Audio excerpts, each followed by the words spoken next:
Hi, everybody. Welcome back to Bible in a Year. My name is Natalie, and today we are on day 351.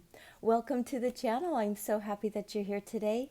We are going to be reading out of 2 Chronicles chapter 22, Zechariah chapter 4, and then we're going to close out our day with John chapter 14, but only verses 15 through 31 today. So let's get started with 2 Chronicles chapter 22. Here we go. The inhabitants of Jerusalem made Ahaziah, his youngest son, king in his place, because the band of men who came with the Arabians to the camp had slain all the oldest. So as Ahaziah, the son of Jehoram, king of Judah, reigned. Ahaziah was 42 years old when he began to reign, and he reigned 1 year in Jerusalem. His mother's name was Athaliah, the daughter of Omri. He also walked in the ways of Ahab's house, because his mother was his counselor in acting wickedly. He did that which was evil in Yahweh's sight, as did Ahab's house, for they were his counselors after the death of his father, to his destruction. He also followed their counsel and went with Jehoram, the son of Ahab, king of Israel, to war against Hazael, king of Syria, at Ramoth-Gilead, and the Syrians wounded Joram. He returned to be healed in Jezreel of the wounds which they had given him at Ramah, when he fought against Hazael, king of Syria. Azariah, the son of Jehoram, king of Judah, went down to see Jehoram, the son of Ahab, in Jezreel, because he was sick. Now the destruction of Ahaziah was of God, in that he went to Joram, for when he had come, he went out with Jehoram against Jehu, the son of Nimshi, whom Yahweh had anointed to cut off Ahab's house. When Jehu was executing judgment on Ahab's house, he found the princes of Judah and the sons of his brothers of Ahaziah serving Ahaziah, and killed them. He sought Ahaziah, and they caught him. Now he was hiding in Samaria. And they brought him to Jehu and killed him, and they buried him, for they said, "He is the son of Jehoshaphat, who sought Yahweh with all his heart." The house of Ahaziah had no power to hold the kingdom. Now when Athaliah, the mother of Ahaziah, saw that her son was dead, she arose and destroyed all the royal offspring of the house of Judah. But Jehoshabeth, the king's daughter, took Joash, the son of Ahaziah, and stealthily rescued him from among the king's sons who were slain, and put him in his nurse in the bedroom. So Jehoshabeth, the daughter of King Jehoram, the wife of Jehoiada the priest, for she was the sister of Ahaziah, hid him from Athaliah, so that she didn't kill him. He was then hidden in God's house 6 years, while Athaliah reigned over the land. So another recap of that portion of history. We had read the whole story back in the Old Testament several months ago, I think it was. Okay, Zechariah chapter 4. The angel who talked with me came again and wakened me, as a man who is wakened out of his sleep. And he said to me, "What do you see?" I said, "I have seen, and behold, a lampstand, all of gold, with its bowl on the top of it, and its 7 lamps on it. There are 7 pipes to each of the lamps, which are on the top of it, and 2 olive trees by it, one on the right side of the bowl, and the other on the left side of it." I answered and spoke to the angel who talked with me, saying, "What are these, my Lord?" Then the angel who walked with me answered me, "Don't you know what these are?" I said, "No, my Lord." Then he answered and spoke to me, saying, This is Yahweh's word to Zerubbabel, saying, Not by might, nor by power, but by my Spirit, says Yahweh of armies. Who are you, great mountain? Before Zerubbabel you are a plain, and he will bring out the capstones with shouts of grace, grace to it. Moreover, Yahweh's word came to me, saying, The hands of Zerubbabel have laid the foundations of this house. His hands shall also finish it, and you will know that Yahweh of armies has sent me to you. Indeed, who despises the day of small things? For these 7 shall rejoice, and shall see the plumb line in the hand of Zerubbabel.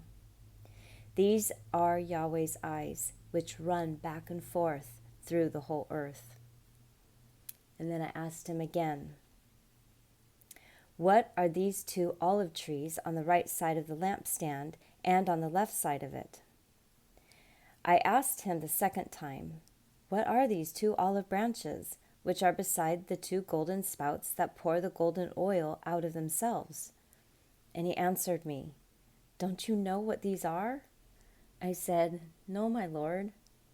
And then he said, These are the 2 anointed ones who stand by the Lord of the whole earth.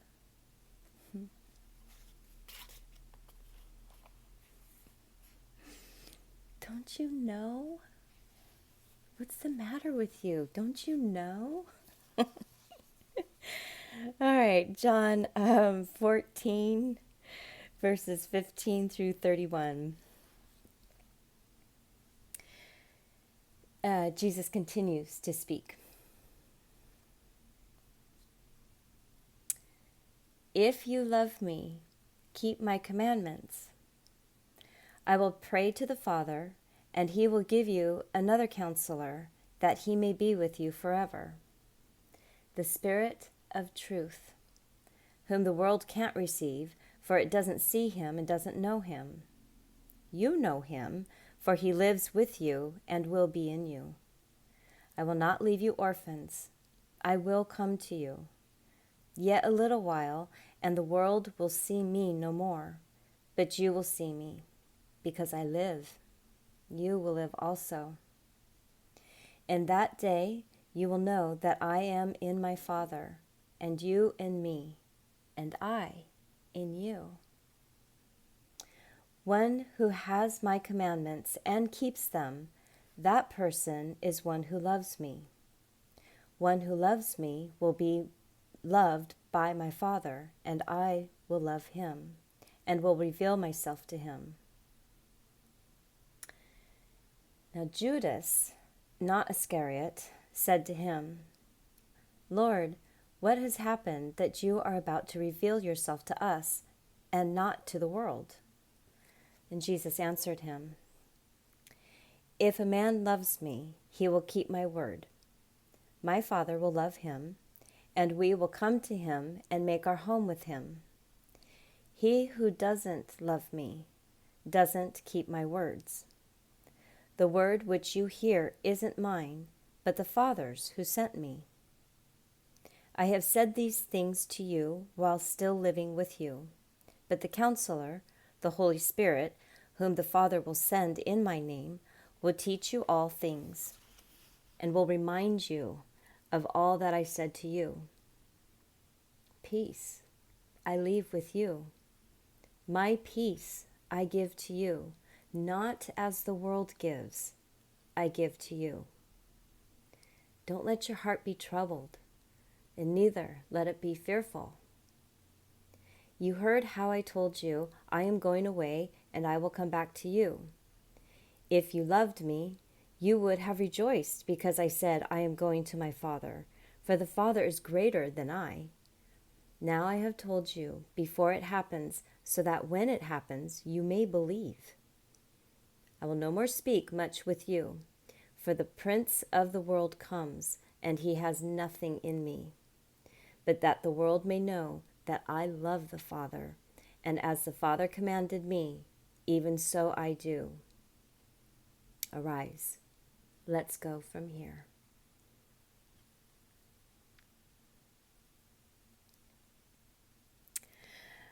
So,